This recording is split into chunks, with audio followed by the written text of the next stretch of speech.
भद्रं कर्णेऽपि शृणुयाम देवाः भद्रं पश्येम अक्षभिर्यजत्राः स्त्रयङ्गैस्तुष्टुवांसस्तनूभिः यचेम देवहिदं यदायुः स्वस्ति न इन्द्रवृद्धश्रवाः स्वस्ति न पूषा विश्ववेदाः स्वस्ति न द्राक्ष्यो अक्षनेमिः स्वस्ति न बृहस्पतिर्दधातु ओम शांति शांति शांति.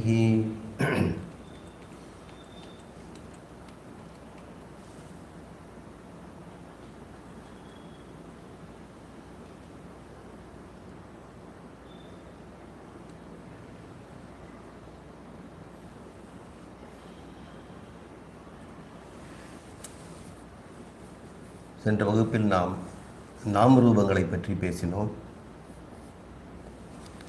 அதை நீங்கள் வீட்டில் சிந்தித்திருப்பீர்கள். நாமரூபம் என்கின்ற அடிப்படையில் நாம் இந்த ஜகத்தை பார்க்க பழகிக்கொள்ள வேண்டும்.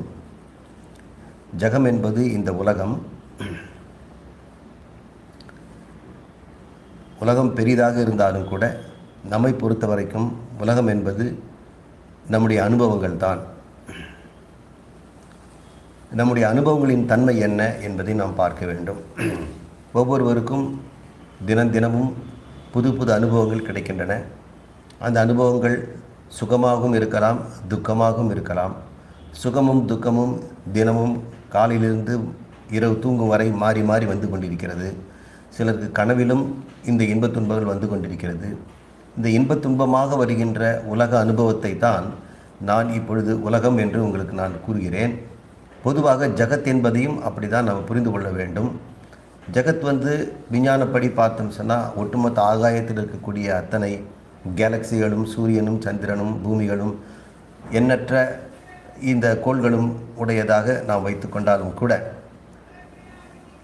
நமது மோட்சம் என்பது நம்முடைய சோகத்திலிருந்தும் இன்பத் துன்பத்திலிருந்தும் விடுபட்டு பூரணமான நிரந்தரமான இடையறாத ஆனந்தத்தில் இருப்பது. இந்த இடையறாத ஆனந்தத்தை நாம் புரிந்து கொள்ள வேண்டும்.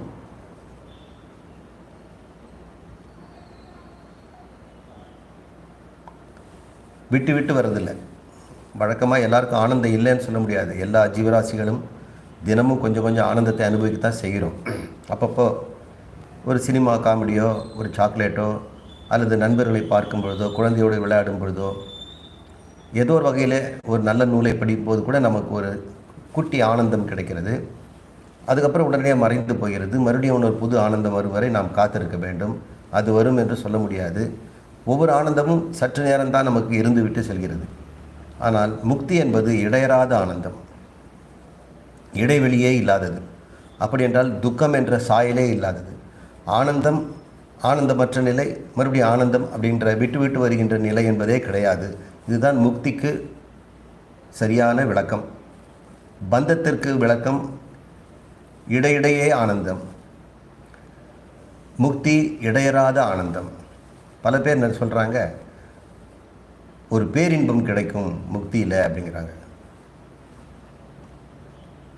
இந்த பேரின்பங்கிறது இங்கிலீஷில் பிளிஸ் அப்படின்னு சொல்கிறாங்க. இது தவறான ஒரு கருத்து. ஞானத்தினாலோ மோட்சத்தினாலோ புத்தர் போன்றவர்களோ பரமஹம்சர் போன்றவர்களோ அவர்கள் பிளிஸில் இருக்கிறாங்க. பதஞ்சலி போன்றவர்களெல்லாம் யோகத்திலே பிளிஸ் என்று சொல்லக்கூடிய பேரின்பத்தில் இருக்கிறாங்க. நாமெல்லாம் சிற்றின்பத்தில் இருக்கிறோம். அதனால் அந்த பேரின்பத்தை நாம் அடைய வேணும்னு சொன்னால் அதுக்கு ஏதாவது நம்ம செய்யணும் அப்படின்னால கடுமையான தவம் இருக்கிறாங்க. தினம் ஒரு குறிப்பிட்ட நேரத்தில் யாராவது ஒரு இடத்துல உட்காந்து தவம் செய்கிறாங்க. அதுக்கு நிறைய முறைகளெல்லாம் பயிற்சி கொடுத்துருக்குறாங்க. மூச்சு பயிற்சி, கண்களை எங்கே வைக்கிறது, காலை எப்படி மடிக்கிறது, இப்படியெல்லாம் என்னென்னவோ செய்துட்டு இருக்கிறாங்க. அவங்களுடைய நோக்கம் எல்லாம் திடீரென்று ஒரு புதிய இன்பம் வரணும். அதுதான் அவங்களுக்கு ஞானம் அப்படின்னு நினச்சிட்டு இருக்கிறாங்க. அவங்களுடைய குருநாதரை கேட்குறாங்க, குருநாதரே ஞானம் என்றால் என்ன அப்படின்னு. ஞானம் என்றால் பக்தி, ஞானம் என்றால் யோகம் அப்படின்னு அவங்க ஏதாவது சொல்கிறாங்க. ஞானம் என்றால் அறிவுன்னு தானே அர்த்தம். அறிவுன்னா என்ன? ஏதாவது சொல்லிக் கொடுத்தா தானே அறிவு வரும். சுயமாக ஒருத்தனுக்கு அறிவு வருமா? அவன் கண்ணை திறந்து பார்த்தா தான் அறிவு வரும், காதை திறந்து கேட்டால் தான் அறிவு வர முடியும். கண்ணை மூடிட்டு உட்காந்து தியானம் பண்ணால் எப்படி அறிவு வரும்? அப்போ தியானம் எத்தனை காலம் பண்ணாலும், கோடிக்கணக்கான காலம் பண்ணாலும் ஞானம் வராது. ஞானம்ங்கிறது பிரமாணஜன்யம், ஒரு சாதனத்தின் மூலம்தான் அறிய முடியும். எனக்கு ஒரு ஊரை பற்றிய அறிவு இல்லைன்னா அது தெரிந்தவர்கிட்ட நான் கேட்டு தெரிஞ்சு அந்த ஊர் எப்படிங்க இருக்கும் அப்படின்னு தெரிஞ்சுக்கலாம். அல்லது நானே அந்த ஊருக்கு போய் நான் பார்த்து தெரிஞ்சு கொள்ள வேண்டும். இப்படி தானே ஞானம் வர முடியும். இல்லை அந்த ஊரை பற்றி நான் தியானத்திலே கண்டுபிடிப்பேன்னா எப்படி முடியும்? யாருக்காவது முடியுமா? சரி, எனக்கு பொருளை அடையணும் அப்படின்னு சொல்லி ஒன்று இருந்ததுன்னா அந்த பொருளை அடைவதற்கு நான் அதுக்கு சென்று நான் போகணும், அதுக்கு உண்டான வழியை கண்டுபிடிக்கணும். அந்த வழி பெற்று அந்த பொருளை பெறுவதற்கு வேண்டிய ஞானத்தை நான் பெற்று அதுக்கப்புறம் அதுக்கு உண்டான கர்மங்களை செய்து நான் பெறணும். ஆனால் தியானம் செய்து கொண்டிருந்தால் பொருள் வந்துடுமா? வராது. தியானம் செய்திருந்தால் தியானம் மட்டும்தான் வரும். தியானம்ங்கிறது என்னன்னே தெரியல. தியானத்தில் மனம் சற்று அமைதி அடையும் போது ஒருவித இன்பத்தை நீங்கள் உணரலாம். அதுக்கு அவங்க பேரின்பம், பிளிஸ்ன்னு சொல்லலாம். ஆனால் அது ஞானம் அல்ல. ஞானம் என்பது இடையறாத இன்பம்,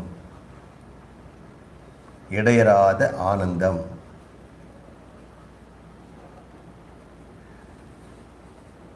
யோகத்தில் மட்டும் உட்காந்து கிடைக்கிற சின்ன குட்டி ஆனந்தம், பிளிஸ் இடையறான ஆனந்தம் அல்ல. அதுக்கப்புறம் மறுபடியும் அந்த பிளிஸ் உங்களுக்கு வேணும்னா மறுபடியும் நீங்கள் தியானம் பண்ண உட்காரணும். ஒவ்வொரு முறை தியானம் பண்ணாலும் உங்களுக்கு பிளிஸ் கிடைக்கும்னு சொல்ல முடியாது. சில நேரங்களில் மாதக்கணக்காக உட்காந்து கூட என்றோ ஒரு நாள் நமக்கு அந்த ஒரு பிளிஸ் என்று சொல்லக்கூடிய பேரின்பம் கிடைச்சிது, இன்னும் கிடைக்கலையேன்னா அது வருத்தம் தான் உங்களுக்கு. அதை விட நீ சாதாரண சம்சாரியாக ஒரு பேங்க் கிளார்க்காகவோ அல்லது ஒரு பஸ் டிரைவராகவோ இருந்து கொஞ்சம் இன்பம் வாங்குறது எவ்வளோ பரவாயில்ல, அது கேரண்டி இருக்குது. தினமும் கொஞ்சமாவது இன்பம் கிடைக்கும். ஆனால் இந்த பிளிஸ்ஸை நம்பிக்கிட்டு நீங்கள் தியானத்தில் உட்காந்துக்கின்னு சொன்னால் நிச்சயமாக உங்களுக்கு தினமும் அது கிடைக்கும்னு சொல்ல முடியாது. அது கிடைக்கும் போது நீங்கள் என்ன சொல்கிறீங்க? மனதை நாசம் பண்ண பிறகு அது கிடைக்குதுன்னா அது கிடைச்சவங்க யாருக்கு கிடைச்சதப்போ? மனசு தானே நீங்கள். அப்போ மனசே நாசமான பிறகு இன்பத்தை அனுபவித்தவங்க யார்? இதெல்லாம் சரியான கேள்வி எல்லாம் பதில் இல்லாதனால யாருமே தயவுசெய்து இந்த பிளிஸ் அல்லது பேரின்பம் யோகத்தில் கிடைக்கிறது ஞானம் என்று நினச்சிக்காதீங்க. ஞானம்னு யாராவது கேட்டோம்னு சொன்னால் ஞானம் என்றால் அறிவு, அறிவென்றால் பிரமாணஜன்யம்னு புரியும். பிரமாண ஜன்யம் இதுதான் அறிவுக்கு சரியான லட்சணம். பிரமாணம் என்றால் முறையான அறிவு பெறும் சாதனத்தின் மூலம் உண்டாவது தான் அறிவு. விஞ்ஞான அறிவு உங்களுக்கு வேணும்னு சொன்னால் முறையான சாதனம், டீச்சர்கிட்ட விஞ்ஞானத்தை படிக்கணும். இல்லை நான் புத்தகத்திலே படிச்சுக்குவேன்னு சொன்னாலும் புத்தகத்தை எழுத ஒரு விஞ்ஞானி இருப்பான் இல்லையா, அவங்ககிட்டே தானே கற்றுக்கிறேன். அவனை நேராக கற்றுக்க முடியாமல் புத்தகம் வழியாக கற்றுக்கிறேன். எப்படி இருந்தாலும் உன்னிடம் அது இல்லை. அறிவு உங்ககிட்ட இல்லாததுனால வேறு இடத்துலேருந்து தான் நீ பெறணும். எப்படி பெறுவே? அது புத்தகத்திலையும் பெறலாம், குருவின் மூலம் பெறலாம், நீயாக சென்று உன்னுடைய புலன்கள் மூலமும் பெறலாம். ஆனால் பிரமாணம் என்று சொல்லக்கூடிய அறிவு பெறும் சாதனங்கள் இல்லாமல் அறிவு உண்டாகாது. சரி, அறிவு பெறுவதற்கு சாதனங்கள் என்ன, பிரமாணம் என்ன அப்படின்னா உங்களுடைய புலன்கள்.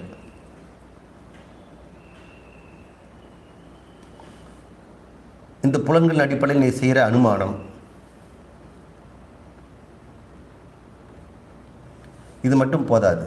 இன்னொருத்தர் சொல்லி கொடுத்தா கூட அறிவு வரும். அது பேர் சாப்தம். சப்தத்தின் மூலம், அதாவது அறிவுரையின் மூலம், உபதேசத்தின் மூலம், இப்போ நம்ம பேசி கொண்டிருக்கிறோம் இல்லையா, இந்த மாதிரி யாராவது ஒருத்தர் டீச் பண்ணும் பொழுது, சொல்லி கொடுக்கும் பொழுது அதுக்கு சாப்தம் என்று பெயர். அந்த சாப்த முறையில் கூட நம்ம அறிவை பெறலாம். சரி, சில அறிவை புலன்களால் தான் பெற முடியும், சில அறிவை அனுமானத்தில் பெற முடியும், சில அறிவை சாப்தத்தால் தான் பெற முடியும். புலன்களில் கூட கண்ணால் பெறும் அறிவை காதால் பெற முடியாது, காதால் பெறும் அறிவை நாவால் பெற முடியாது, ஸ்பரிசத்தால் பெறும் அறிவை கண்களால் அடைய முடியாது. எது அறிவை எப்படி பெறணுமோ அதன் மூலம் தான் பெறணும். சப்தத்தை கேட்கணுமா காதை தான் பயன்படுத்தணும், இல்லை நான் கண்ணை பயன்படுத்துவேன் அப்படின்னா அதெல்லாம் முடியாது. இப்போ சப்தத்தை கூட நம்ம கண்ணுக்கு தெரிகிற மாதிரி வேவ்ஸ் மாதிரி அந்த சவுண்டெல்லாம் மாற்றி மாற்றி காட்டுறாங்க. அதை வச்சுட்டு யார் என்ன பேசுகிறான்னு கேட்க முடியுமா? ஏதோ அதிர்ச்சி வருது, அதிர்வு வருதுன்னு தான் கண்டுபிடிக்க முடியும். ஒரு அறிவுக்கு எந்த சாதனத்தை பயன்படுத்தணுமோ அதான் பயன்படுத்தணும், அதுதான் பிரமாணம்னு பேர். அப்போ நமக்கே தெரியுது சப்தத்தை கேட்க காது தான் தேவைங்க.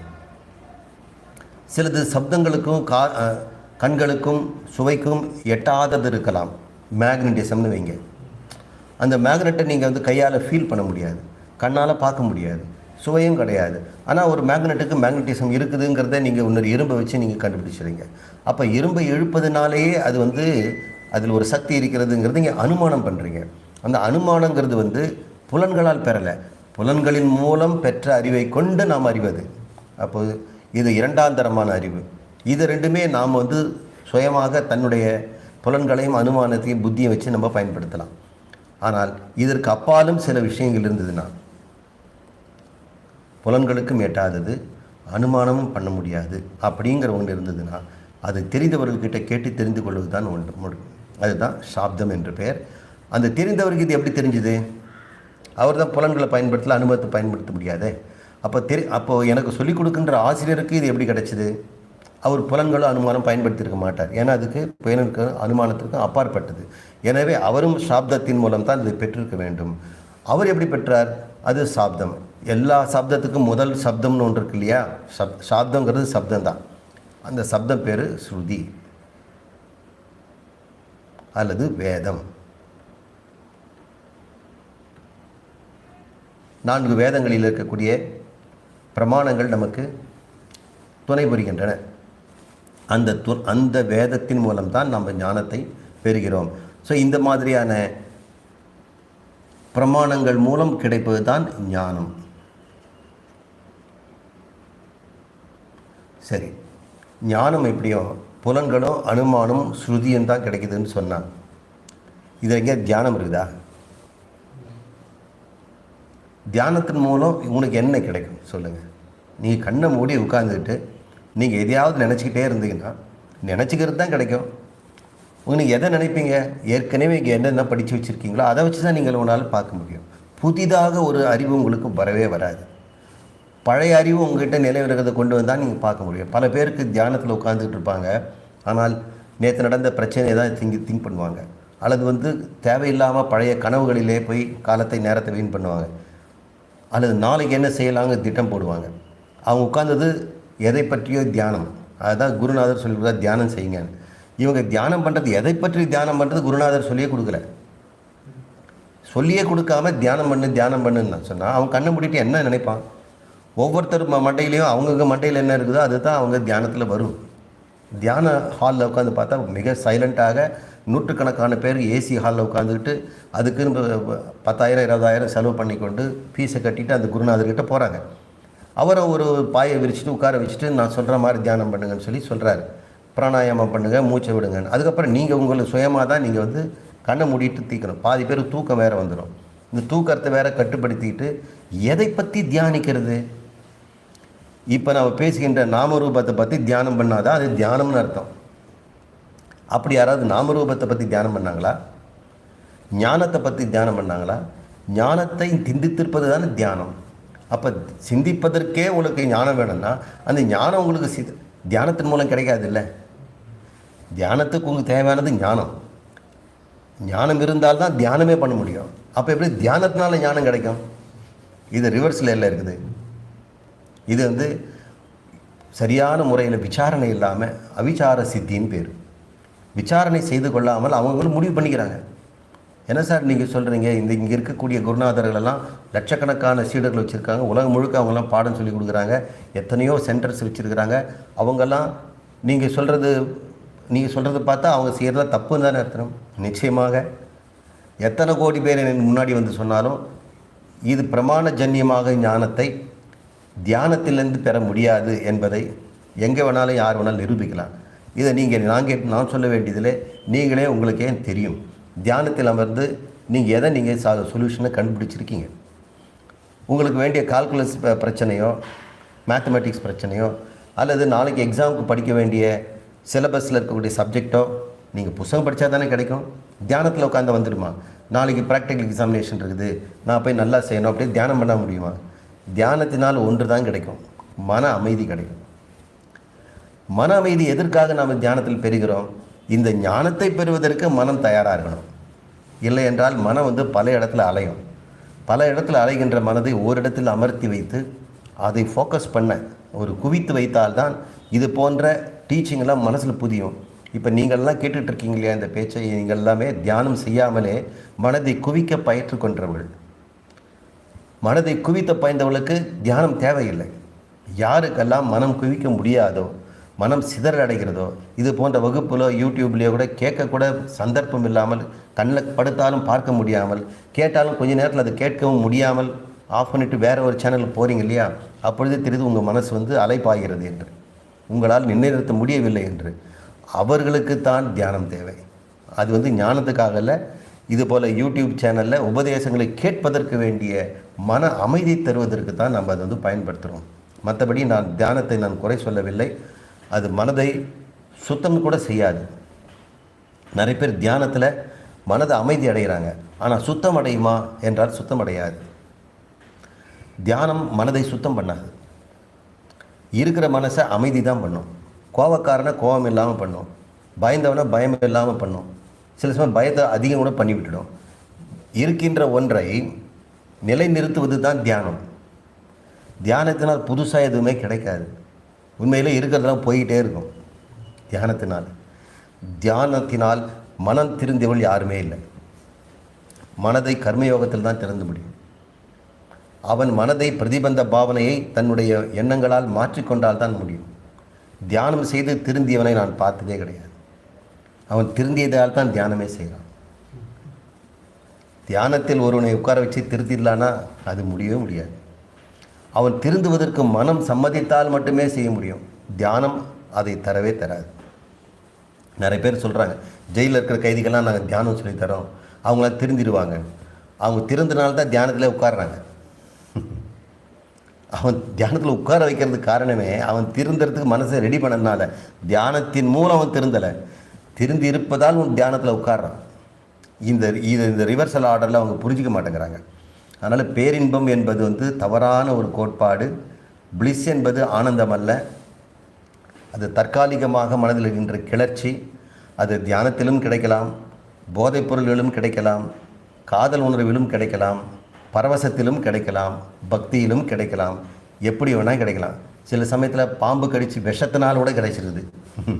இப்படி பேரின்பம் என்பது செயற்கையாக நாம் மனதிற்கு வழங்கி கொண்டிருக்கின்ற புது உணர்வு தான். ஆனால் ஆத்மானந்தம் என்பது உன்னுடைய சுய இன்பமானது, நீ பிறந்த போதே பிறக்கிறது முன்னாடியே இருக்கின்ற ஆனந்தத்தில் இருக்கக்கூடியது. இடையறாத ஆனந்தம், அது தடைபடாத ஆனந்தம், முழுமையானது ஆனந்தம். அதை இந்த நாம ரூபத்தை வைத்து நம்ம கண்டுபிடிக்க போகிறோம். இத்தனை நான் பேசுனதுக்கு நாம ரூபத்தை புரிந்து கொள்ள வேண்டும் என்பதற்காக. இப்போ மறுபடியும் நாம் இந்த நாம ரூபத்து விஷயத்துக்கே செல்வோம். ஓரளவுக்கு நாம ரூபத்தை உங்களுக்கு நான் சொன்னேன், மறுபடியும் நினைவுபடுத்தலாம்.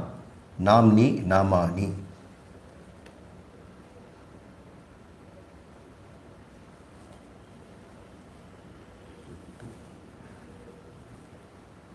பெயர்களுக்குள் பெயர். இது ஏன் 3 சுழி இது 2 சுழினா, இது ஒரு மரபு. பன்மைக்கு இப்படி நம்ம போடுறோம், ஒருமைக்கு இப்படி போடுறோம். நாம் நீ என்றால் பெயர்களுக்குள் பெயர், பெயர்களுக்குள் பெயர், பெயர்களுக்குள் பெயர். அதுக்கு உதாரணமாக ஒரு மலரை நான் உங்களுக்கு காமிச்சேன். இந்த மலரில் மலர் இது பூ என்று சொல்கிறோம். மலர் என்று சொன்ன உடனே இதில் கிட்டத்தட்ட 100 பகுதிகள் இருந்து சேர்ந்தால் தான் மலர் உண்டாகுது. இந்த 100 பகுதியில் ஏதாவது ஒன்று குறைஞ்சாலும் மலர் குறைவுன்ற மலர் ஆகிடும். 100ஐயும் தனித்தனியாக பிரித்து போட்டோம்னா மலர் அங்கே இல்லை. அப்போ மலர் என்பது ஒரு பொருள் இருக்குதா இல்லையா? இந்த 100 சேர்ந்தாதான மலர். உதாரணமாக ஒரு சைக்கிள் எடுத்துக்குவோம்.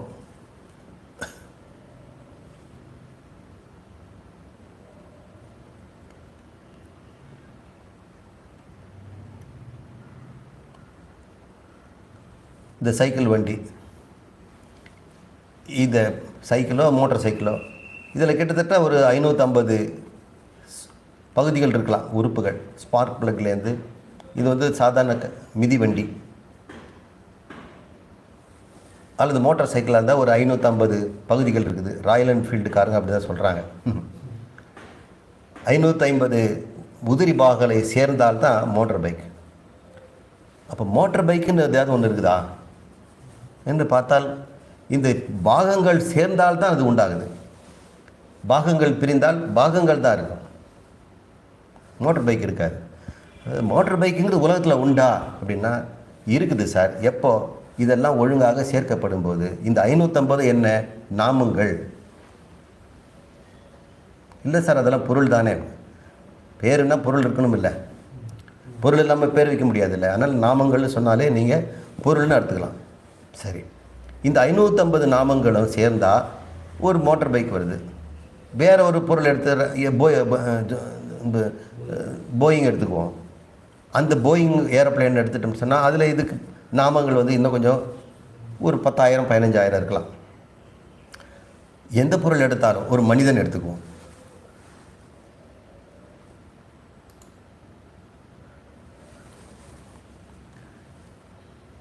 மனித உடம்பு,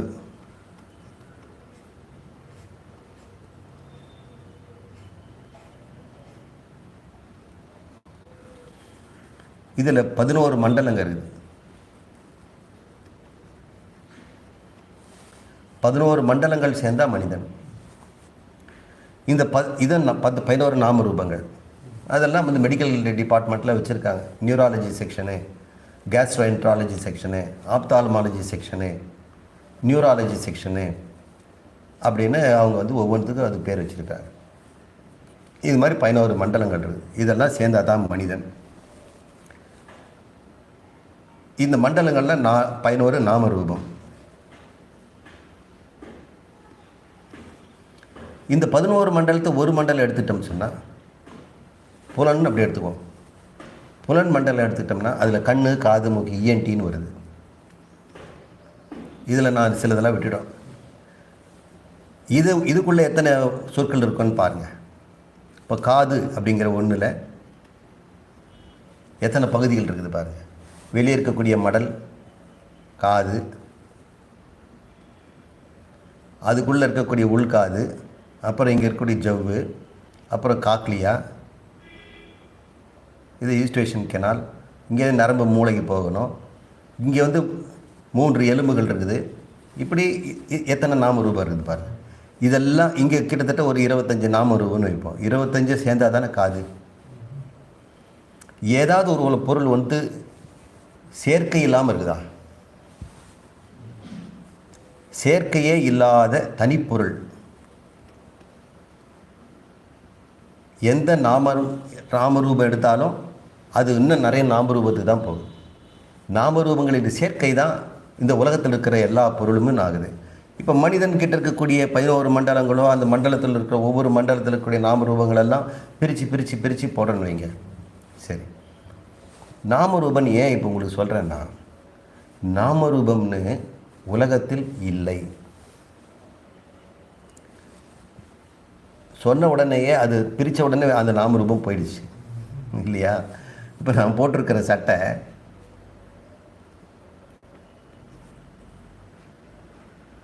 இந்த சட்டை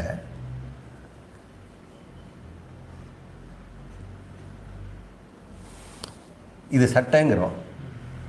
இது துணி அப்படின்னு பார்த்த உடனே நாமரூபம், சட்டைங்கிற நாமரூபம் ஆயிடுச்சு, சட்டை போயிடுச்சு, துணி தான் இருக்குது. அப்போ துணியின் மீது சட்டை என்கிற பெயரை நாம் வைக்கிறோம். இருப்பது துணி. அப்போ துணிக்கு என்ன பேர் இருக்கணும்? சத்துன்னு பேர் வைக்கிறோம். ஏதாவது ஒன்று வைப்போம். வேறு எதுவும் கூட எடுத்துக்கலாம், மனிதனை கூட எடுத்துக்கலாம். மனிதனை கூட நம்ம வந்து சத்துன்னு சொல்லலாம். இப்போ துணி தான் சத்துன்னா சட்டைங்கிறது உண்மையாக இருக்குதா இல்லையா? இந்த மாதிரி கட் பண்ணி வச்சுருந்தா சட்டை, வேறு மாதிரி இருந்தால் அது சுடிதார். இருக்கிறது துணி தான். அப்போ நாமரூபம் தான் நமக்கு வந்து இருக்கிறது. இப்போ நாமரூப துணியில் மீது நாம் சட்டையை பார்க்கிறோம் இல்லையா? அப்போ இந்த சட்டைங்கிறது எங்கே இருக்குது? துணி மேலே இருக்குதா? பானைன்னு பார்க்குறோம். இந்த பானைங்கிறது களிமண் மேலே இருக்குதா கேட்டால் எப்படி சார் சொல்ல முடியும்? அப்போ களிமண் மேலே இருக்குதுன்னா களிமண்லேருந்து மேலேருந்து எடுத்துடலாம்ல. மேலேன்னு சொன்னால் மேலே. சரி, களிமண் உள்ளே இருக்குதான்னு சொன்னால் உள்ளத்தை வந்து திறந்து பார்க்கலாம். அங்கேயும் இல்லை. களிமண் கீழேயும் இல்லை. களிமண் மேல் பக்கத்துலையும் இல்லை. களிமண் உள் பக்கத்துலையும் இல்லை. எங்கே சார் பானை இருக்குது? களிமண் தான் இருக்குது. பானை என்பது நாம் கொடுக்குற பெயர், ரூபம். களிமண் மீது நாம் பானையை பார்க்கிறோம். பார்ப்பதனால் இந்த பானை களிமண்ணில் இல்லை, இங்கே இருக்கிறது. சார், இங்கே களிமண் இல்லை, இங்கே பானை புத்தி இருக்குது. களிமண்ணை பானையாக பார்க்கின்ற பானை புத்தி என்கிட்ட இருக்குது. இதை நான் என்னை பானைன்னு பார்க்கல. ஒரு குழந்தை பார்த்து அதுக்குள்ள சொப்பு புத்தி இருக்கும். இது ஒரு நல்ல சொப்பு, நாம் குழந்தை எடுத்துகிட்டு போகலான்ட்டு. கல் குடிக்கிறவனுக்கு என்ன நினைப்பான்? இது மொந்தை அப்படின்னு. இதே களிமண் அவனுக்கு மொந்தை புத்தியை தருது, குழந்தைக்கு சொப்பு புத்தியை கொடுக்குது. வேதாந்த கிளாஸில் நமக்கு சத்திய மீத்தியாவை சொல்லிக் கொடுக்குற புத்தியை கொடுக்குது. இருக்கிறது களிமண். அப்போ துணி என்கின்ற சத்தில் சட்டை என்ற நாமரூபத்தை வைக்கிறோம். அப்போ நாமரூபங்களுடைய இருப்பிடம் எங்க? நம்முடைய புத்தி.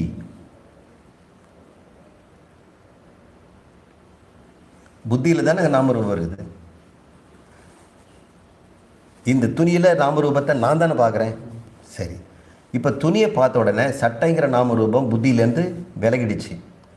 உண்மையிலே உலகத்தில் இருக்குதுன்னு சொன்னால் நான் புத்தியிலேருந்து போனாலும் இருக்கணும் அங்கே.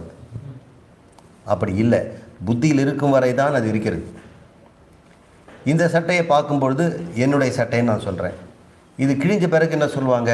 பழைய பாத்திரக்காரனுக்கு போட்டுருவாங்க. அவன் அது என்ன பார்ப்பான்? அவன் துணியாக தான் பார்ப்பான். அவன் சட்டையாக பார்க்க மாட்டான். அவனுக்கு துணி புத்தி வந்துடுது. துணி என்பதும் பார்த்தோம் சொன்னால் ஏகப்பட்ட இழைகள் பின்னப்பட்டது. அப்படி குறுக்கு நெருக்கமாக இருக்குது. நீங்கள் பார்க்குறீங்க துணியை நெஞ்சிருக்கும்போது இப்படி. இதுக்கு ஊஃப் அண்ட் வாட் அப்படிங்கிறோம். ஊடும் பாவும்.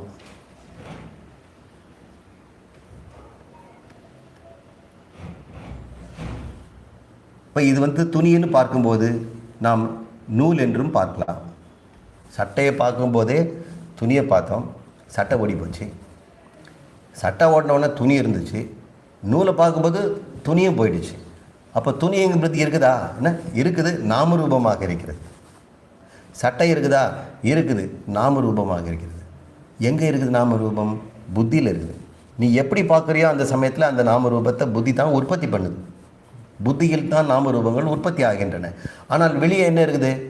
ஏதோ ஒன்று இருக்குது. அந்த பொருளை அப்பப்பத்துக்கு நம்ம பேரை மாற்றிக்கிட்டே இருக்கிறோம். இருப்பது சத்து மட்டுமே. முதல்ல ஆடை இருக்கிறது.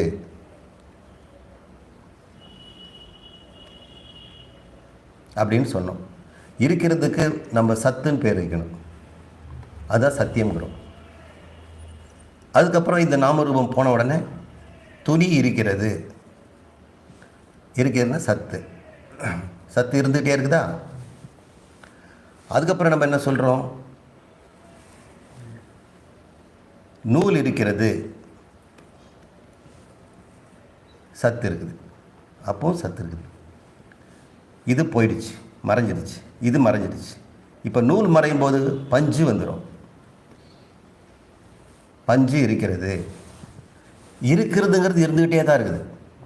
இந்த நாமரூபங்கள் மறைஞ்சிக்கிட்டே இருக்குது. நீங்கள் ஒரே பொருளை பலவிதமாக கூப்பிடுறீங்க. பஞ்சுன்னு கூப்பிடுறீங்க, நூலுன்னு சொல்கிறீங்க, துணின்னு சொல்கிறீங்க, ஆடைன்னு சொல்கிறீங்க. எதை பொறுத்து இதெல்லாம் பேர் மாறுது? உங்களுடைய பயனை பொறுத்து மாறுது. நீங்கள் அது பஞ்சாக யூஸ் பண்ணிக்கலாம்.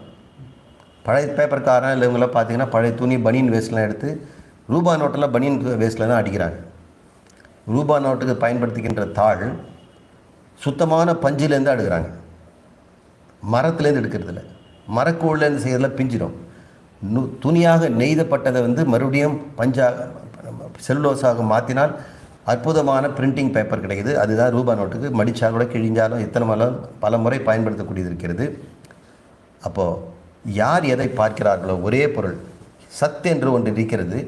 அந்த சத்தை ஆடையாகவும் பார்க்கிறோம், துணியாக பார்க்கிறோம், நூலாக பார்க்கிறோம், பஞ்சாக பார்க்கிறோம், அல்லது மூலக்கூறாக பார்க்கலாம். ஏதோ மாலிக்யூல் சொல்கிறாங்களே, அந்த மூலக்கூறுவாகவும் பார்க்கலாம். அப்போ மூலக்கூறும் இருக்கிறது, சத்.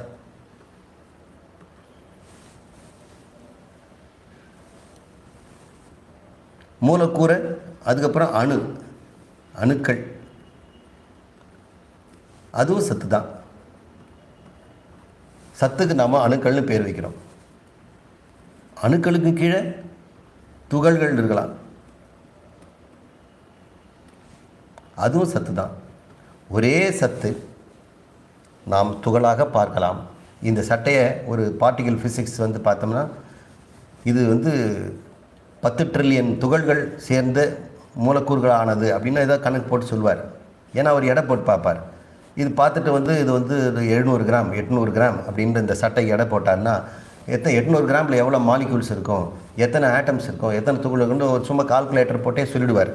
அது ஏதோ ஒரு ட்ரில்லியனில் அது குவாட்ரில்லியன்னு ஒரு சொல்லுவார். அவர் கண்ணுக்கு இதெல்லாம் துகள்களெல்லாம் ஒன்றா சேர்ந்ததாக தெரிகிறது. இன்னொருத்தருக்கு அணுக்கள் ஒன்றாக சேர்ந்ததாக தெரிகிறது. இன்னொருத்தர் மூலக்கூறுடைய கூட்டாக தெரிகிறது. இன்னொருத்தருக்கு பஞ்சினுடைய கூட்டாக தெரிகிறது. இன்னொருத்தர் நூல்களினுடைய பின்னலாக தெரிகிறது. இன்னொருத்தருக்கு துணியாக தெரிகிறது. துணியில் தைக்கப்பட்ட ஆடையாக தெரிகிறது. ஆனால் தெரிகிறது எல்லாமே எதன் அடிப்படையில்? சத்தின் அடிப்படையில். கடைசியில் துகளுக்கும் கீழே ஏதாவது ஒன்று இருக்கணும், இல்லை? ஏதாவது ஒன்று இருக்கணும். அந்த இருக்கின்ற பொருள் தான் நாம் சத் அப்படின்னு சொல்கிறோம். இப்படி நீங்கள் ஆடையிலேருந்து வந்தாலும் இதே டைரக்ஷன் தான் வரணும். அல்லது ஐஃபில் டவர்னு சொல்லக்கூடிய பாரிஸில் இருக்கக்கூடிய டவரை நீங்கள் ஆராய்ச்சி பண்ணாலும் இங்கே தான் முடியணும். உங்கள் உடம்பு எடுத்து ஆராய்ச்சி பண்ணாலும் தலையிலேருந்து முடியிலேருந்து கால் நகம் வரைக்கும் எடுத்து ஆராய்ச்சி பண்ணலாம், இங்கே தான் எல்லாத்தையும் பல இடத்துல இங்கே கடைசியில் எல்லோரும் மூலக்கூறு தான் வந்தாகணும், அணுக்களுக்கு வந்தாகணும், துகளுக்கு வந்தாகணும், கடைசியில் சத்து தான் முடியும். அப்போ சத்து என்பதில் எந்த வித்தியாசமும் இல்லை. சத்து என்று ஒன்று இருந்து கொண்டு தான் இருக்கிறது. நம் கண் முன்னாடியே நாம இருந்து கொண்டிருக்கிறோம். ஆனால் நாம் அதை பல படிநிலைகளிலே நாம் நாம ரூபங்களை வைத்து அழைக்கிறோம். அப்போ அழைக்கின்ற நாம ரூபங்கள் உண்மையில் இருக்குதானா? இல்லை. ஏன்னால் சேர்த்தால் தோன்றி பிரிந்தால் மறைவது. சேர்த்தால் தோன்றி பிரிந்தால் மறைவது உலகத்தில் இருக்குதானா? எப்படி நம்ம சொல்ல முடியும்? சேர்த்து வைங்க இருக்குதுன்னு சொல்கிறேன், பிரிச்சிட்டிங்கன்னா இல்லைன்னு தான் நான் சொல்வேன். அப்போ இருக்குது இல்லைன்னு சொல்கிற நிலையில் இருக்கக்கூடிய ஒரு பொருளுக்கு நாம் எப்படிப்பட்ட ஒரு உண்மைத்தன்மை தர முடியும்? அது மெய்த்தன்மை எப்படி தர முடியும்? அதற்கு நாம் மித்தியா என்று பெயர் வைக்கிறோம். இதுதான் நாமரூபத்தினுடைய லட்சணம். எதற்காக நாமரூபத்தை இத்தனை நாம் நேரம் செலவு பண்ணி நம்ம சொல்லி கொடுத்துட்ருக்குறோம்?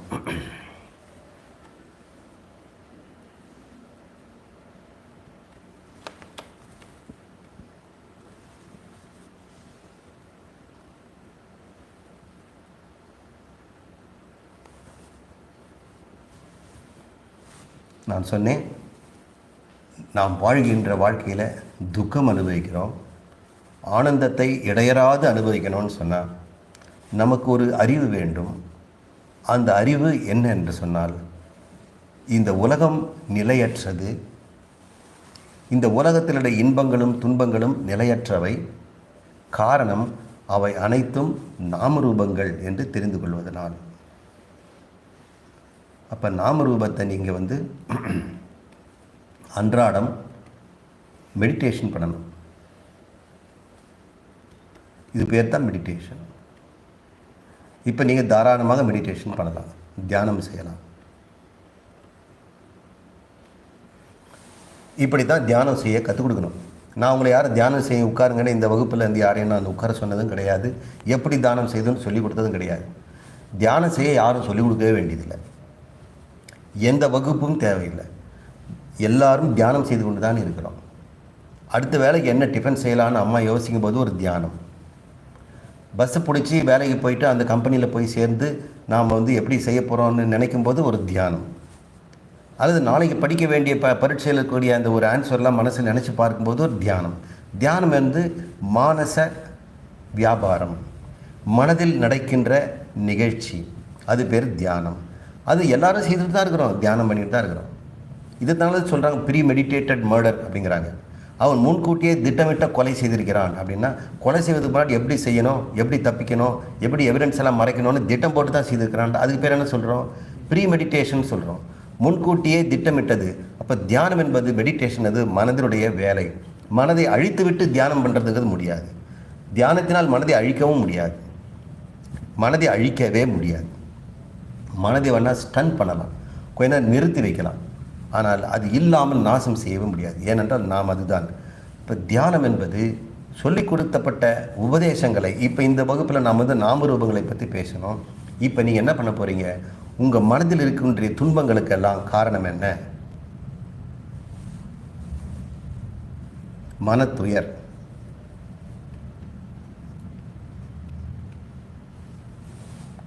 பயம், எதிர்கால அச்சம், வேலை கிடைக்குமா, கல்யாணம் ஆகுமா, இந்த காரியம் நடக்குமா, லாபம் கிடைக்குமா அப்படின்னு எல்லா பல விதமான பயங்கள். க்யூவில் நிற்கும்போது சீமெண்ணை தீந்துடுமா, நம்ம கொடுக்காமல் போயிடுவாங்களான்னு எல்லாத்துக்கும் பயந்துகிட்டே இருக்கணும். அது துயராக வடிவடிக்கிறது. நாம் யோசிக்க வேண்டிய தியானத்தில் ஒவ்வொன்றையும் நான் அனலைஸ் பண்ணி பார்க்கும் பொழுது எல்லாமே நாமரூபங்கள்னு தெரியும். என்னிடம் ஒரு உணர்வு உண்டாகிறது, அதற்கு பயம் என்று பெயர் வைக்கிறேன். என்னிடம் ஒரு உணர்வு உண்டாகிறது, அதற்கு காதல் என்று பெயர் வைக்கிறேன். என்னிடம் ஒரு உணர்வு உண்டாகிறது, எனக்கு அதை மகிழ்ச்சி என்று பெயர் வைக்கிறேன். என்னிடம் ஒரு உணர்வு உண்டாகுது, அது பொறாமை என்று பெயர் வைக்கிறேன். எல்லாமே நாமரூபங்கள் தான். உள்ளே ஏற்படுவது சத்தாகிய உங்களுடைய ஆத்மாவில் ஏறுகின்ற சின்ன மாற்றங்கள். அந்த மாற்றங்களுக்கு நாம் நாமரூபம் பெயர் வைக்கிறோம். இந்த நாமரூபங்கள் இருந்தால் சேர்ந்தால் மட்டுமே தோன்றுவது, பிரித்து வைத்தால் இல்லாமல் போவது. அப்போ உணர்வுகளை பிரிச்சிட்டோம்னு சொன்னால் என்ன ஆகும்? நாமரூபம் கழிந்து போயிடும். இப்போ கோபம் என்பதை நீங்கள் உங்கள் மனசில் கோபம் வந்துடுச்சு, இதுதான் உங்களுக்கு துன்பத்துக்கு காரணம். என் கோபத்தால் என் வாழ்க்கையை நாசமாகுது, என் சந்தேக புத்தினாலே என் வாழ்க்கையை நாசமாகுது, என் குழந்தைகளே சந்தேகப்படுறேன், என் கணவரே சந்தேகப்படுறேன், என் நண்பரை சந்தேகப்படுறேன், என்னுடைய கூட்டாளியை சந்தேகப்படுறேன் அப்படின்னு சந்தேகம் பண்ணுறதே ஒரு பெரிய பிரச்சனையாக இருக்குது. இந்த சந்தேகம் தான் உனக்கு மனத்துயருக்கு காரணம்னு சொன்னால் சந்தேகங்களை நாம் நாமரூபம்னு கண்டுபிடிக்கணும். ஏன் தியானம் பண்ணக்கூடாது? தியானத்தில் அமர்ந்து சிந்தனை பண்ணி பாருங்கள். எப்படி ஐயா சொன்னாரே நாமரூபம் அப்படின்னு, மனதில் இருக்கிற சந்தேகம் எப்படி நாமரூபம்? ஐயா எங்களுக்கு சொல்லிக் கொடுங்க, சந்தேகத்தை எப்படி நான் நாமரூபம் கண்டுபிடிப்பேன்? சந்தேகங்கிறது உதாரணமாக தன் குழந்தை மீது ஒரு அம்மா சந்தேகப்படுறாங்க. இவன் படிக்கிறேன்னு சொல்லிட்டு செல்ஃபோனில் விளையாடிட்டு இருக்கிறா. அந்த செல்ஃபோனில் யாரோட பேசிகிட்டு இருக்கிறா. அது என்னவோ பிரச்சனை வருதுன்னு அவங்க கற்பனையில் அதிகமாக என்னென்னவோ போகுது. அப்புறம் அவங்க செல்ஃபோனை தொடும்போதே கோபம் வருது. அதுக்கப்புறம் அவள் தனியாக புத்தகம் படிச்சிருந்தாங்க, செல்ஃபோன் தான் படிக்கிறாளான்ட்டு ஜன்னல் திறந்து பார்க்குறாங்க. இதெல்லாம் அவங்கக்கிட்ட இருக்கக்கூடிய சந்தேகம். இதனால் துயர் வருது. அது உண்மை என்று கண்டுபிடிக்கவும் முடிய மாட்டேங்குது. சந்தேகம் இல்லாமல் கூட குழந்தையை நாம் திருத்தலாம், ஆனால் சந்தேகப்படக்கூடாது. இந்த சந்தேகம்தான் உனக்கு பெரிய பிரச்சனை, இது குழந்தை மேலே மட்டுமில்லை பல இடத்துல உங்களுக்கு சந்தேகம் வந்துடுது அப்படின்னு இருந்ததுன்னா நாம் என்ன பண்ணணும்? நாமரூபங்களாக அதை சிந்தித்து பார்க்க வேண்டும். எப்படி? இந்த சந்தேகம் என்கின்ற ஒரு உணர்வுக்கு ஒரு ஒரு தூண்டுகோல் இருக்கணும் இல்லையா? ஏதாவது ஒன்று தானே தூண்டும். செல்ஃபோன் தானே ஒன்றை தூண்டுது. செல்ஃபோனை மட்டும் தூண்டுதில்லை, செல்ஃபோன் குழந்தை கையில் இருக்கிறத பார்த்தா தூண்டுது. அப்போது செல்ஃபோனும் குழந்தையும் சேர்ந்தால்தான் சந்தேகம் வருது. அப்போ சேர்ந்தால் தோன்றுவது நாமரூபம். செல்ஃபோன் என்ற பெயர், மகள் என்கின்ற பெயர், அதில் அவங்க என்னென்ன பார்ப்பாங்கங்கிற ஒரு நாமரூபம். இந்த நாமரூபங்களெல்லாம் குவிந்து சேர்க்கும் பொழுது நமக்கு சந்தேகம் உண்டாகுது. அப்போ சந்தேகம் என்கின்ற உணர்வுக்கே காரணம் பல நாமரூபங்களாக வடிவடிக்கிறது அப்படின்னு நம்ம புரிஞ்சுக்கணும். அப்போ உண்மையில் நாமரூபங்கள் எங்கேருந்து வருது? இங்கேருந்து வருது. நான் தான் அதை உற்பத்தி பண்ணுகிறேன். வெளியே பொருட்கள் இருக்கின்றன, ஆனால் அவற்றுக்கு பெயரும் அர்த்தத்தையும் நானே உண்டாக்குகிறேன் அப்படிங்கிறது நீங்கள் பார்க்கலாம். அப்போ தான் உங்களுக்கு தெரியும் சந்தேகங்கிறது உண்மையில் நானே உற்பத்தி செய்வது, பயம் என்பது நானே உற்பத்தி செய்வது.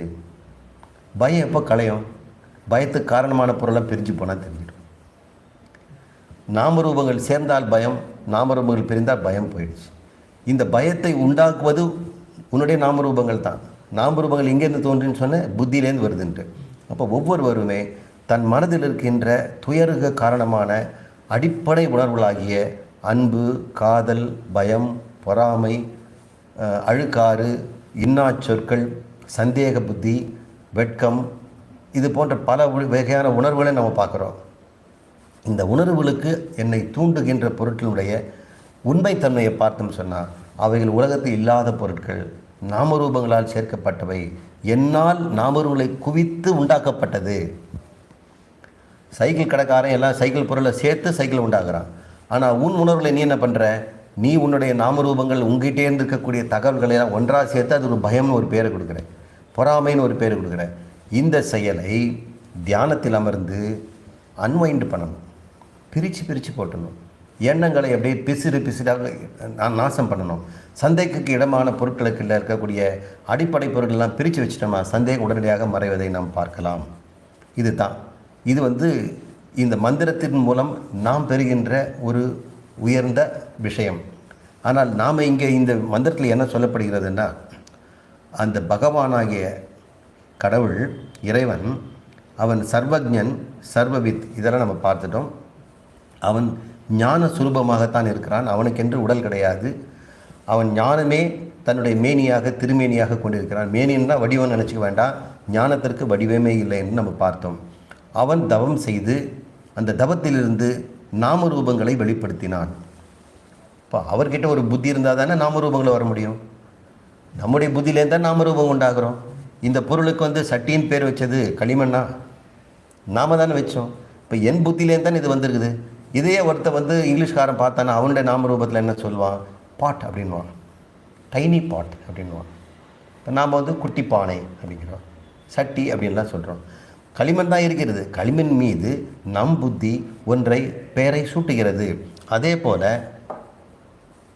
கோடி கோடி கோடி கணக்கான நாமரூபங்களை தன்னிடம் தேக்கி வைத்திருக்கின்ற இறைவன் தவத்தினால் சிந்தித்து பார்க்கும் பொழுது இது பிரபஞ்சம் வெளிப்படுகிறது. அப்போ நாமரூபமாக நாம் பார்க்கின்ற ஜகத்து நாமரூபமாக அவர் உற்பத்தி பண்ணுறார். அவர் நாமரூபங்களை உற்பத்தி பண்ணுறாரு, நாம் நாமரூபத்தை அனுபவிக்கிறோம். நாமும் சில சமயத்தில் நாமரூபங்களை உற்பத்தி பண்ணி அது பொறாமை என்ற பெயரிட்டு நாம் பொறாமையில் வாடுகிறோம். நாமே நாமரூபங்களை உற்பத்தி பண்ணிவிட்டு கோபம் என்று பெயர் வைத்து கோபத்தால் துன்பப்படுகிறோம்.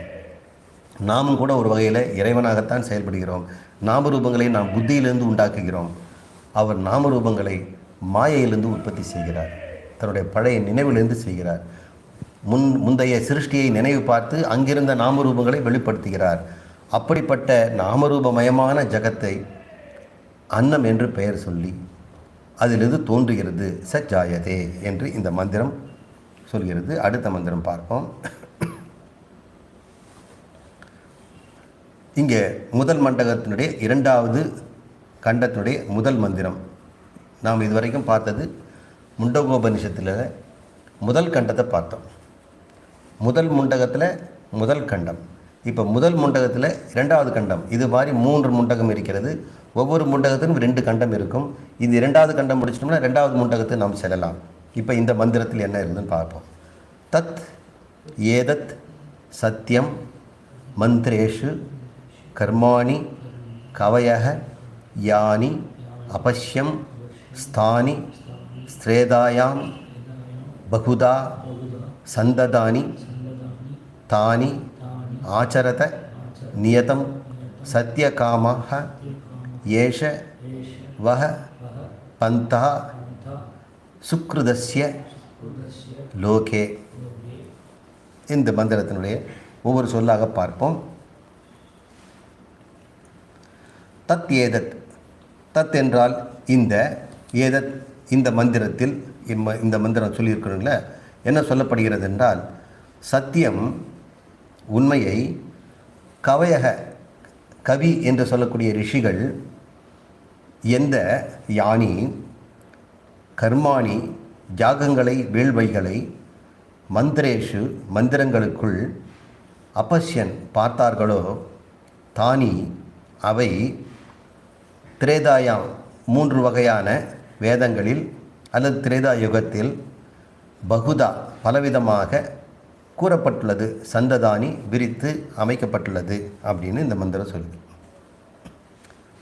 மேலும் சத்தியகாமாக யாரெல்லாம் கர்ம பலத்தில் ஆசை இருக்கிறதோ, தானி அவர்கள் அவற்றை முறையாக நியதம் ஆச்சரத கடைபிடித்து அனுஷ்டானம் செய்க, லோகே கர்ம பலனை உங்களுக்கு அது வழிகாட்டும் என்று இந்த மந்திரம் சொல்கிறது.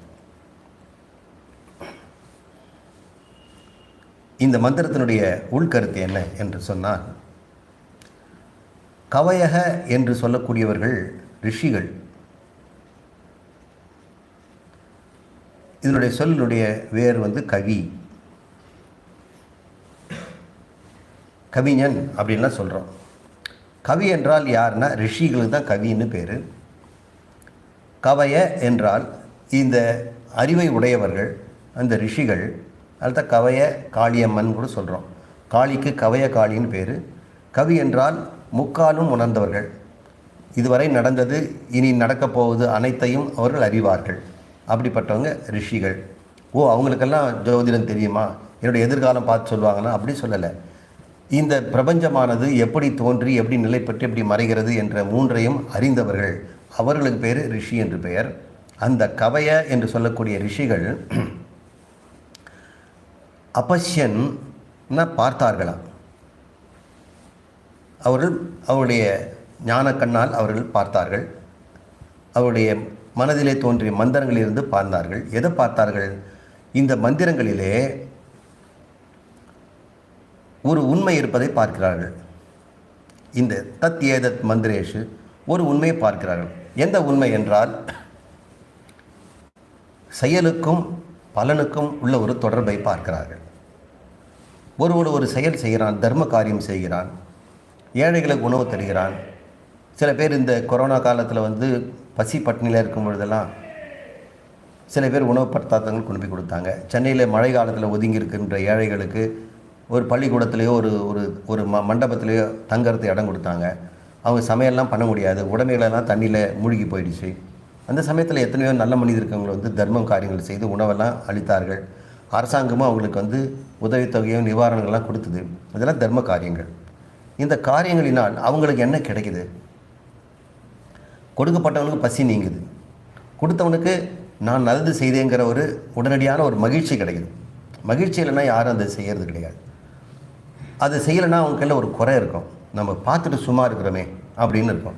அந்த பார்த்துட்டு சும்மா இருக்கிறது அவனுக்கு மனசை வாட்டுது. அதனால் அந்த மனது வாட்டத்தை நீக்குவதற்காக அவனுக்கு ஏதோ கொடுக்குறான். உண்மையிலே தன் மன வாட்டத்தை நீக்குவதற்கு தான் மற்றவங்களுக்கு உதவி செய்கிறான். பார்க்கும்போது பார்த்தா உதவி செய்வது பெரிய தர்ம காரியமாக தெரியலாம். உண்மையிலே அது அவன் சுயநலமாக தன் மனதில் இருக்கக்கூடிய மனவாட்டத்தை நீக்கணும். இதை நான் பார்த்துட்டு என்னால் சும்மா இருக்க முடியல, இது எப்படி நான் கண்டு காணாமல் இருக்க முடியும் அப்படின்னும்போது அவனுக்குள்ள ஒரு துக்கம் ஏற்படுது. அவனுடைய துக்கம் நீங்கன்னா என்ன பண்ணணும்? அவங்களுக்கு உதவி செய்து தான் ஆகணும். அப்போ உதவி செய்வதை நான் கொச்சைப்படுத்தலை. உலகத்திலே எல்லாருமே அவருடைய மனதுடைய திருப்திக்காகவும் மனதுடைய இன்பத்திற்காகத்தான் மற்றவங்க உதவி செய்கிறாங்க. உதவி செய்தால் இன்பமே கிடைக்கலன்னு சொன்னால் யாரும் செய்யவே மாட்டாங்க. உதவி செய்வதனாலும் இன்பம் உண்டு என்பதை கண்டுபிடிப்பதனால செய்திருக்கிறாங்க. ஒருவேளை உதவி செய்தால் இன்பம் இல்லைன்னு சொன்னால் யாரும் உதவி செய்ய மாட்டார்கள். நாம் சொல்ல வந்தது ரிஷிகள் கண்டுபிடிச்சது, ஒரு தர்ம காரியம் செய்யும் பொழுது அந்த தர்ம காரியத்தினால் உடனடியாக அவனுக்கு ஒரு மனசில் ஒரு திருப்தியும் மகிழ்ச்சியும் சந்தோஷமும் உண்டாகுது. அது திருஷ்ட பலன், உடனடியாக தெரியுது. இன்னொரு பலனும் இருக்கிறது, அது பேர் அதிர்ஷ்ட பலன்னு பேர். அது கண்ணுக்கே தெரியாது. அது பேர் கண்ணுக்கு தெரியாதனால அதுக்கு அபூர்வம்னு பேர், அபூர்வான்னு பேர். இன்னொரு பேர் அதுக்கு புண்ணியம்னு பேர். யாரெல்லாம்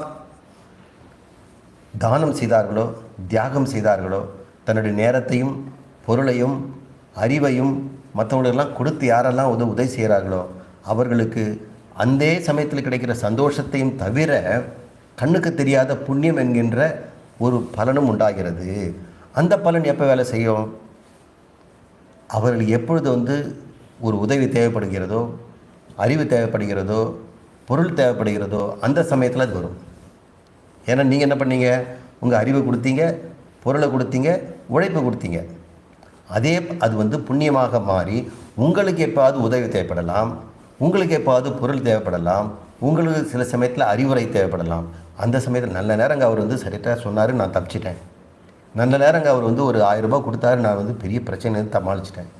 நல்ல நேரங்க எனக்கு கை தூக்கலாக உதவி செய்தார், நான் அங்கேருந்து தப்பிச்சு வந்துட்டேன். அப்போ உழைப்பாலும் அறிவாலும் பொருளாலும் நீங்கள் செய்த தானம் தர்மங்கள் மறுபடியும் உங்களுக்கே அதே தன்மையில் கிடைக்கும். எவ்வளோ கொடுத்தீங்களோ அந்த அளவு தான் வரும். கொஞ்சம் கொடுத்துட்டு நிறைய பலன்லாம் எதிர்பார்க்க முடியாது. எந்த அளவுக்கு நாம் செய்தோமோ அந்த கர்ம பலன் கட்டாயம் கிடைக்கும் இல்லையா? அது பேர் சத்தியம். இது சத்தியம் ஞானம் அனந்தம் இல்லை. சத்தியம் என்றால் பிழறானது, உண்மை, மெய்ப்பொருள், ரித்தம் என்று பெயர். ரித்தம் என்றால் மியூசிக்கலோட ரித்தம்னு சொல்கிறாங்க. நல்ல ரிதம் போடுறார்.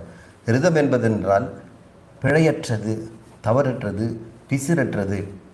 ஒவ்வொருத்தரும் ஒவ்வொரு மனிதனும் ஒரு ஆட்டுக்கோ மாட்டுக்கோ ஒரு எறும்புக்கோ சிலந்திக்கோ தெருநாய்க்கோ ஒரு மனிதனுக்கோ இயற்கைக்கோ கூட அவன் செய்திருக்கலாம். ஒரு செடி கொடிக்கு தண்ணி ஊற்றிருக்கலாம். ஒரு பூச்சி கூட ஒரு அவனை அறியாமலே உதவி செய்திருக்கலாம். அந்த உதவியெல்லாம் அவனுக்கே தெரியாமல் இருந்தாலும் கூட அது எப்பொழுதுமே அபூர்வா என்று சொல்லக்கூடிய புண்ணியமாக மாறி அவனுக்கு கட்டாயம் அது நன்மையை விளைவிக்கும். இதேதான் துன்பம் செய்தாலும் அது பாபமாக மாறி, அதுவும் அபூர்வா தான், பாபமாக மாறி அவனுக்கு துன்பத்தை விளைவிக்கும். எந்த அளவுக்கு துன்பம் கொடுத்தானோ அந்த அளவுக்கு துன்பம் அவன் அடைவான். இப்படி இன்ப துன்பங்களை ஒருவன், இப்போ நான் இன்ப துன்பம் அனுபவிக்கிறேன்னா இதுக்கு என்ன அர்த்தம்? நான் செய்த பாப புண்ணியங்கள். நான் நாளைக்கு இன்ப துன்பம் அனுபவிப்பேன்னு சொன்னால் அது இன்று நான் செய்கின்ற பாப புண்ணியங்கள். ஸோ செய்யும்பொழுது அது பேர் கர்மங்கள். அதனுடைய விளைவுகளெல்லாம் பார்க்கும்போது பாப புண்ணியங்கள். பாப புண்ணிய விளைவுகள் இன்ப துன்பங்கள் அப்படின்னு பார்ப்போம். அப்போ கர்மம், பாப புண்ணியம், இன்ப துன்பம் அப்படின்ற 3 ஸ்டேஜ் இருக்குது. கர்மம், அதாவது நம்ம செய்கின்ற தர்மமோ கர்மமோ, நல்லதாக இருந்தால் தர்மம், தீயதாக இருந்தால் அதர்மம், அது பேர் கர்மம்னு வைப்போம். அதனால் உண்டாகுவது அபூர்வா என்று சொல்லக்கூடிய பாப புண்ணியம். இதிலிருந்து நாம் கிடைப்பது சுக துக்கம்.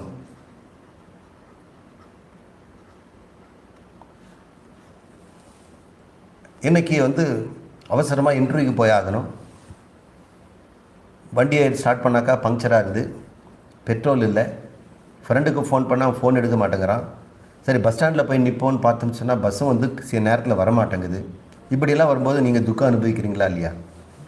இந்த துக்கத்துக்கு என்ன காரணம்? இன்றைக்கி பார்த்து ஏன் இப்படி நடக்குது? நேற்றெல்லாம் நல்லா தானே இருந்தது. அப்போ துக்கத்துக்கு காரணம் நம்ம தேடுறோம் இல்லையா? அந்த காரணம் நம்ம கண்ணுக்கு தெரியாது. அது பாப புண்ணியமாக மறைந்திருக்கிறது. இந்த பாப புண்ணியத்தை எப்போ நம்ம உண்டாக்கணும்? அது நம்ம செய்த கர்மத்தினால உண்டாகணும். அது எந்த கர்மம் எப்போ செய்யப்பட்டது நமக்கு தெரியாது. ஆனால் கர்மங்கள் எப்பொழுதுமே சுகதுக்கங்களாக மாறும் என்பதில் எந்த விதமான மாற்று கருத்தே கிடையாது. அந்த மாற்று கருத்து இல்லாத உண்மைக்கு பெயர் சத்தியம். அவர்கள், இந்த கவையே என்று சொல்லக்கூடிய ரிஷிகள், இந்த மந்திரங்களிலே சொல்லப்பட்டிருக்கின்ற சில கர்மங்களை செய்தால் பாவ புண்ணியங்கள் உண்டாகும் என்பதை அவர்கள் பார்த்தார்கள். மந்திரங்கள்லாம் எங்கே இருக்குது? திரேதாயாம், திரேனா 3, 3 அப்படின்ற இங்கிலீஷில், திரேதா அப்படின்ட்டு சொல்லலாம் 3வது. திரேதா யுகத்தையும் சொல்லலாம் 3வது யுகம், கிருத யுகம் அப்படின்னு சொல்லலாம், துவாபர யுகம். திரேதா யுகம்னா 3வது யுகம். 4வது கலியுகம். இப்போ சொல்கிறோம், நாம் கலியுகத்தில் இருக்கிறோம். நமக்கு முன்னாடி இருந்தது திரேதா யுகம் அப்படின்னு எடுத்துக்கலாம். இந்த இடத்துல திரேதாயாம் என்றால் 3 வேதங்கள். ஏன் அதர்வனத்தை சேர்க்குறோன்னா, அதர்வனம் எல்லாத்துலேயுமே கலந்துருக்கிறதுனால அதர்வனத்தை நம்ம தனியாக வேதமாக எடுத்துக்கொள்வதில்லை. ரிக், யஜுர், சாமம் என்று சொல்லக்கூடிய 3 வேதங்களில் உள்ள மந்திரங்களில் சொல்லப்பட்டிருக்கின்ற சில யஜ்ஞங்களையும் கர்மங்களையும் எவன் ஒருவன் கர்மாணி செய்கிறானோ அவனுக்கு சத்தியம் நிச்சயமாக புண்ணியங்கள் உண்டாகின்றன என்று கவையாக கண்டுபிடித்திருக்கிறார்கள். எப்படி? பகுதா சந்ததானி. இந்த வேதங்களில் திரேதாயாம்னா 3 வகையான வேதங்களிலும், பகுதானா விதவிதமாக, பகுதச்சா அப்படிங்கிறோம் இல்லையா? பகுத் அப்படின்னு சொன்னால் விதவிதமாக,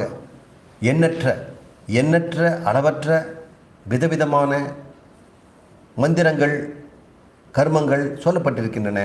சந்ததானினா விலைக்கு சொல்லப்பட்டிருக்கின்றன அப்படின்னு இந்த மந்திரம் சொல்லுது. என்ன சொல்லுது? அப்பா புரிஞ்சுக்க, சென்ற மந்திரம் முதல் முண்டகத்தில் நாமரூபங்களாக இந்த ஜகத்தை படைத்தார் அப்படின்றத பார்த்தோம். சிருஷ்டியெல்லாம் பார்த்து முடிச்சிட்டோம் நாம். இப்போ அடுத்த முண்டகத்தில் என்ன சொல்ல வருதுன்னா, சாப்டர் மாறுது. இந்த 3 வேதங்களில் நாம் சொல்ல அந்த சிருஷ்டியெல்லாம் கூட சொல்லியிருந்து அதுலேருந்து தான் நான் சொன்னேன். ஆனால் அந்த வேதத்தில் கர்மகாண்டம்னு ஒரு பகுதி இருக்குது. வேதத்தில் நமக்கு 3 பகுதிகள், 4 பகுதின்னு சொல்லலாம்.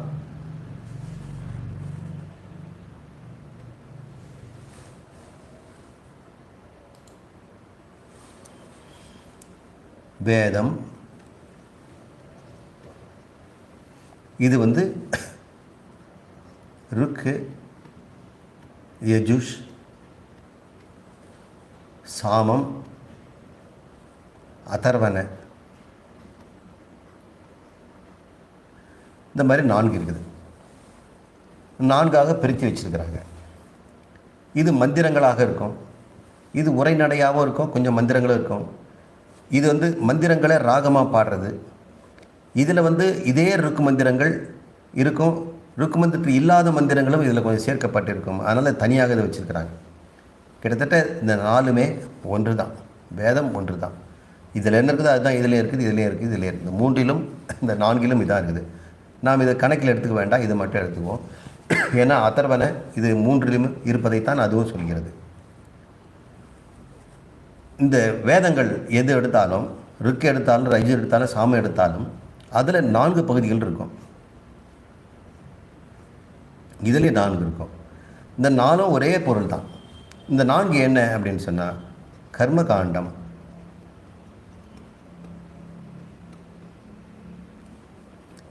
ரெண்டாவது பிராமண்யகம்,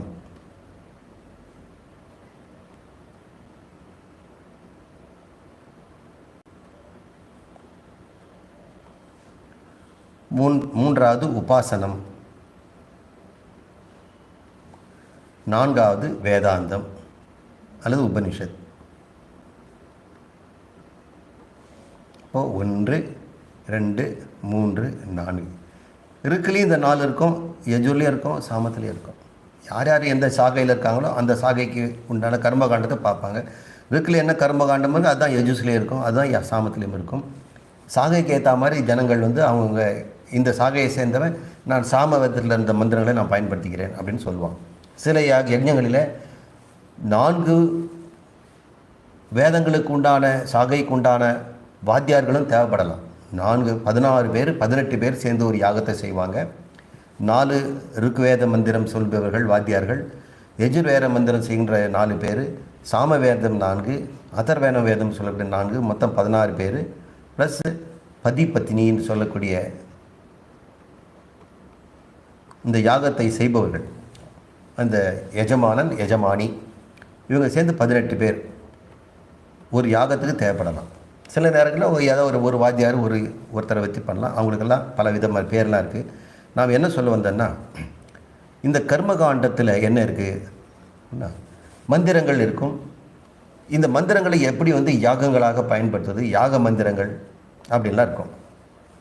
இந்த பிராமணியகத்தில் வந்து இந்த மந்திரங்களை எப்படி வந்து பயன்படுத்துறது, எந்தெந்த சடங்குகளுக்கு எந்த மந்திரம் பொருந்தும், கல்யாணத்துக்கு என்ன, காது குத்துறதுக்கு என்ன, குழந்தை பிறந்தா என்ன, கும்பமேளா நடத்துவதற்கு என்ன, சாமியை பிரதிஷ்டை பண்ணுவதற்கு என்ன, சாமியை தூங்க வைக்கிறதுக்கு என்ன மந்திரம், இப்படின்னு ஒவ்வொருத்துக்கும் மந்திரம் இருக்குது. அக்னியை ஏற்றுவதற்கு மந்திரம், அக்னியை கொண்டு போய் இந்திரனுக்கு கொடுக்கறதுக்கு ஒரு மந்திரங்கள், இப்படின்னு பலவிதமான மந்திரம் இருக்குது. இது எதுக்கு பயன்படுத்துங்கிறது பிராமணிய பகுதியை வந்து சொல்லும். இது உரைநடை பகுதி. இது மெடிடேஷன் சொல்லக்கூடிய உபாசனம், தெய்வ உபாசனம், தெய்வங்களை பற்றிய உபாசனம் செய்வது. அப்புறம் வேதாந்தம், இப்போ நாம் பார்க்கின்ற அதர்வண வேதத்தில் இருக்கக்கூடிய முண்டக உபனிஷத்தை நம்ம பார்க்குறோம். அதர்வண வேதத்தில் தான் இந்த வேதாந்தம் இருக்கிறது. இப்போ அவர் சொல்கிறாரு,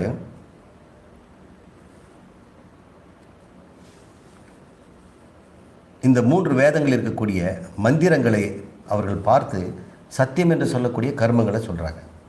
அதில் பகுதா சந்ததானி, பற்பல விதமான யாகங்கள் சொல்லப்பட்டிருக்கிறது அப்படின்னு அவங்க சொல்லியிருக்கிறாங்க. இதெல்லாம் எதற்காக, நீ வந்து நிறைய புண்ணியத்தை உண்டாக்கிக்கலாம், பாபத்தை தவிர்க்கலாம், பாபத்தை தவிர்த்து புண்ணியத்தை உண்டாக்கிக்கலாம் அப்படின்னு சொல்கிறாங்க. இதை வந்து இவங்க வந்து ரிஷிகள் பார்த்துருக்குறாங்க, அது நமக்கு சொல்கிறாங்க. இதில் நமக்கு என்ன சொல்ல வருது, அப்பா தானி அவற்றை இதெல்லாம் இந்த கர்மங்களை இந்த யஜ்ஞங்களை எல்லாம் ஆச்சரத்தை நீ கடைபிடித்தால், அனுஷ்டானம் செய்தால், நியதம் தப்பாமல் இடைவிடாமல் முயற்சியை கைவிடாமல் எத்தனம் பெற்று தினமும் நீ செய்து கொண்டால் ஆச்சரத்தை, யார் சத்தியகாமா, நீ வந்து இந்த புண்ணியம் சத்தியம் என்று சொல்லக்கூடிய இந்த புண்ணியத்தை ஆசைப்படுற இல்லையா, ஆசைப்படுறது சத்தியகாமான்னு பேர். சத்தியங்கிறது இங்கே வந்து புண்ணியங்களை, புண்ணியத்தின் மீதும் புண்ணியத்தால் கிடைக்கின்ற இன்ப சுகங்கள் மீதும், இந்த சுகங்கள் நீங்கள் பூமியிலே பெறலாம் அல்லது இறந்த பிறகு வானுலகத்திலே வந்து பெரிய உயர்ந்த இடத்துல கொண்டு போய் வாழ்வதற்கும் அதே புண்ணியங்கள் உதவும். அப்போ அதுக்கு செய்ய வேண்டிய கர்மங்களை தான் இது சொல்லியிருக்குது. அது மேலே உனக்கு ஆசை இருந்தால் ஏ சத்தியகாமா அவற்றை ஆச்சரத நியதம் இடைவிடாது கடை செய்க. ஏஷப பந்தா இவை தவிர அல்லது இது அல்லாது அப்படின்னு அர்த்தம். ஏஷ வா என்றால் இது அல்லாது, இந்த மெத்தட் இல்லாமல், பந்தான்னா வழி, வேறு வழியே இல்லை. எதுக்கு? சுக்ருதஸ்ய லோகே, இந்த உலகத்திலே சுகமான இன்பத்தை நீ அனுபவிக்கணும்னு சொன்னான். தர்மத்தை செய். எந்த தர்மத்தை? வேதங்கள் சொல்லியிருக்கின்ற தர்மத்திற்குள்ளே நீ செய். எல்லா ஆசைகளையும் நீ அனுபவி. ஆனால் எல்லா ஆசைகளையும் எப்படி அனுபவிக்கணும்? தர்மோர்த்த காம, தர்மத்திற்கு உட்பட்ட வகையிலே நீ எப்படி ஒன்றா செய்துக்க. இதுக்காக வேண்டி வேதம் மாஞ்சி மாஞ்சி நிறைய மந்திரங்களையும் யஜ்ஞங்களையும் உனக்கு செய்ய வேண்டிய கர்மங்களையெல்லாம் டிசைனாக கொடுத்துருக்கு. பற்பல விதத்தில் அது கொடுத்துருக்குது. நீ எது வேணுமோ உனக்கு கேளு, உடனடியாக அதுக்கு உண்டான வேதத்தில் இந்த காரியத்தை இப்படி செய்தால் உனக்கு கிடைக்கும் அப்படின்னு சொல்லியிருக்குது. நிறைய சாதன சாத்தியங்கள் இருக்கிறது. எதை செய்தால் எது கிடைக்கும் என்றெல்லாம் பகுதா விதவிதமாக சொல்லப்பட்டிருக்கிறது. அதனால் இந்த மந்திரத்தில் இந்த முண்டகம் 2ஆம் காண்டம் முழுக்க நாம் என்ன பார்க்க போகிறோம்? கர்மத்தை பற்றி தான் படிக்க போகிறோம். புண்ணியத்தை வழங்கக்கூடிய நல்ல கர்மங்கள் என்னங்கிறத இது பட்டியல் போட்டு சொல்லுது. அதனால் அடுத்த வகுப்பில் நாம் கொஞ்சம் வேதாந்தத்திலேருந்து விலகி வேதாந்தத்துக்கு நேரெதிராகிய கர்மத்தை பற்றி பேச போகிறோம். உண்மையிலே நம்ம வேதாந்தம் வந்தாலும் கர்மத்தெல்லாம் துவைக்க போகிறோம். பாப புண்ணியமே இல்லாமல் பிறவில்லாத நிலைக்கு நம்ம போக போகிறோம். பாப புண்ணியங்கள் தான் பிறப்பை கொடுக்குது. ஏன்னா பாப புண்ணியங்கள் கட்டாயம் சுக துக்கத்தை கொடுக்கணும். கர்மம் செய்துட்டோம்னா பாப புண்ணியம் இல்லாமல் போகாது. பாப புண்ணியம் இருந்ததுன்னு சொன்னால் கட்டாயம் சுகத்துக்கம் வரணும். சுகத்துக்கம் வரணும்னு சொன்னால் உனக்கு உடம்பு இருக்கணும். உடம்பு இல்லாமல் யாரும் சுகத்துக்கத்தை அனுபவிக்க முடியாது. உடம்பு வேணும்னு சொன்னால் பிறக்கணும். அப்போ பிறந்தால் மறுபடியும் கர்மம் செய்யணும். கர்மம் செய்தால் பாவ புண்ணியம் உண்டாகும். பாவ புண்ணியம் வேணும்னாக்கா சுகதுக்கம் வரும். சுகத்துக்கத்துக்கு மறுபடியும் உடம்பு வேணும். உடம்புக்குன்னா மறுபடியும் கர்மம் செய்யணும். இதுதான் சம்சார சுழற்சி. இதைத்தான் இத்தனை கோடி பிறவிகளாக நாம் எல்லாரும் செய்துக்கிட்டு இருக்கிறோம். இப்போ இந்த உண்மை தெரிஞ்ச உடனே இந்த சைக்கிளை உடைக்கணும். சுகதுக்கத்திலேருந்து முதல்ல விடுபடணும். பாப புண்ணியம் இல்லாத கர்மங்களை செய்யணும். எப்படி கர்மம் செய்து கொண்டே பாப புண்ணியங்களை விளைவிக்காமல் சுகதுக்கங்கள் எதிர்காலத்தில் வராதபடி தடுத்து ஏற்கனவே இருக்கின்ற பாவ புண்ணியங்களுக்கு கிடைக்கின்ற சுகத்துபத் மட்டும் அனுபவித்து கொண்டு விடுபட்டு வாழ்கின்ற அந்த ஞான வாழ்க்கையை நாம் பெறுவதற்கு ஆரம்ப கட்டமாக இது கர்மங்களை கொஞ்சம் உபதேசம் பண்ணுது. உண்மையிலே இது அத்தியாரோப அபவாத நியாயம். இவ்வளோ அழகாக இந்த கர்மங்களையும் சொல்லும். விதவிதமான ஆசையெல்லாம் காட்டும் இந்த வேதமே. பின்னாடி வேதாந்தத்தில் கடைசியில் 4வது பகுதியில் என்ன சொல்லும்? இதெல்லாம் நீ செய்கிறத விட்டுடு அப்படின்னு சொல்லும். அதுக்கப்புறம் நிந்தனை பண்ணும். இந்த கர்மத்தினால் என்னென்ன தொந்தரவுங்கிறத சொல்ல போகுது. அதனால் முதல்ல இந்த இன்பத்தை நம்ம காட்டிட்டு அது மேலே நமக்கு வைராக்கியம் வரணும். இதெல்லாம் நமக்கு தேவையே இல்லை அப்படிங்கிற ஒரு வைராக்கியம் வரணும்னு சொன்னால் இதில் உண்மைத்தன்மை சொல்லணும் இல்லையா? அதனால் ஆரம்பத்தில் இதை பற்றி கொஞ்சம் ரொம்ப அழகாக விளக்கும். இல்லை அடுத்த வகுப்பில் நம்ம 2-3 வகுப்புகள் அதிகமாக அந்த காலத்திலே வேத காலத்திலே மக்கள் எப்படி யஜ்ஞங்களை பயன்படுத்தி நிறைய சுகங்கள் அடைந்தார்களோ அதை பற்றி நம்ம கொஞ்சம் தெரிஞ்சுக்கணும். இப்போ நான் யாருமே யஜ்ஞங்கள்லாம் செய்வது இல்லை, ரொம்ப குறைந்து போயிடுச்சு. வீடு வீடாக செய்து கொண்டிருந்தார்கள். ராஜாக்களெல்லாம் செய்தார்கள், சத்திரிகள் செய்தார்கள், பிராமணர்கள் செய்தார்கள், வைசியர்கள் செய்தார்கள், சூத்திரர்கள் செய்தார்கள், எல்லா மனிதர்களும் செய்தார்கள். யஜ்ஞங்கள் பல ரூபங்களில் இருந்தது. அத்தனையும் நான் கொஞ்சம் நாளைக்கு அடுத்த வகுப்பில் நம்ம பார்க்க போகிறோம். எதற்கு பார்க்க போகிறோன்னா அதெல்லாம் நமக்கு விட்டொழிக்கணுங்கிறதுக்காக. அதெல்லாம் செய்து அனுபவிக்கணும்னு சொல்லலை.